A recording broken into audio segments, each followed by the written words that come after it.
Hi friends, ఎలా ఉన్నారు? నిన్న మనకి inter second year supply results అయితే రిలీజ్ అయ్యాయి కదా! ఇంటర్ సప్లీ ఎగ్జామ్స్ రాసి ఎంసెట్‌లో క్వాలిఫై అయ్యి ఎవరైతే ఉన్నారో వాళ్ళకి ఎంసెట్‌లో ర్యాంక్ అయితే వచ్చి ఉండదు. సో, మనకి నిన్న రిజల్ట్స్ అనేవి రిలీజ్ అయ్యాయి కాబట్టి ఈ ర్యాంక్ రావడం కోసం సప్లీలో ఎవరైతే పాస్ అయ్యారో వాళ్ళు డిక్లరేషన్ ఫార్మ్‌ని సబ్మిట్ చెయ్యాలా? అక్కర్లేదా? అనేది నేను మీకు ఈ వీడియోలో చెప్తాను. అలానే సప్లీ ఎవరైతే రాసారో వాళ్ళకి ఎంసెట్ ర్యాంక్ అనేది ఎప్పుడు ఇస్తారు? ఈ డీటెయిల్ కూడా నేను మీకు ఈ వీడియోలో షేర్ చేస్తాను. సో, వీడియోని స్కిప్ చేయకుండా ఎండింగ్ వరకైతే చూడండి ఫ్రెండ్స్. ముందుగా వీడియోనైతే ఒక లైక్ చేయండి. ఛానల్‌ని సబ్స్క్రైబ్ చేసుకోకుండా వీడియోని ఎవరైనా చూస్తున్నట్లయితే సబ్స్క్రైబ్ చేసుకోవడం మాత్రం మర్చిపోకండి.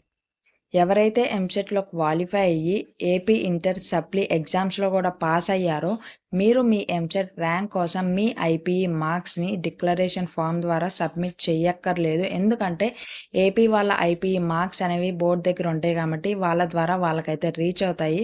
సిబిఎస్ఈ వాళ్ళు అలానే వేరే స్టేట్ వాళ్ళు ఏపీలో ఎంసెట్ ఎగ్జామ్ రాసినట్లయితే వాళ్ళు మాత్రమే డిక్లరేషన్ ఫార్మ్ ద్వారా ఐపీఈ మార్క్స్ అనేవి సబ్మిట్ చేయాలి. ఇక ర్యాంక్ విషయానికొస్తే మీకు ర్యాంక్ అనేది ఎప్పుడు ఇస్తారంటే సెకండ్ ఫేజ్ ర్యాంక్స్ అనేవి మనకి ఆల్రెడీ డిక్లరేషన్ ఫార్మ్ ద్వారా వేరే స్టేట్ వాళ్ళు ఐపీ మార్క్స్ అనేవి సబ్మిట్ చేసి ఉంటారు కదా! వాళ్ళతో పాటు సెకండ్ ఫేజ్ ర్యాంక్స్ అనేవి మీ ర్యాంక్స్ కూడా వాళ్ళైతే డిక్లేర్ చేస్తారనమాట.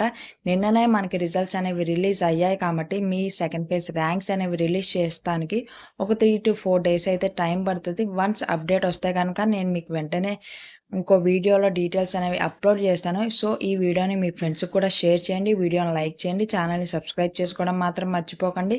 మరిన్ని ఇలాంటి ఇన్ఫర్మేటివ్ వీడియోస్ కోసం.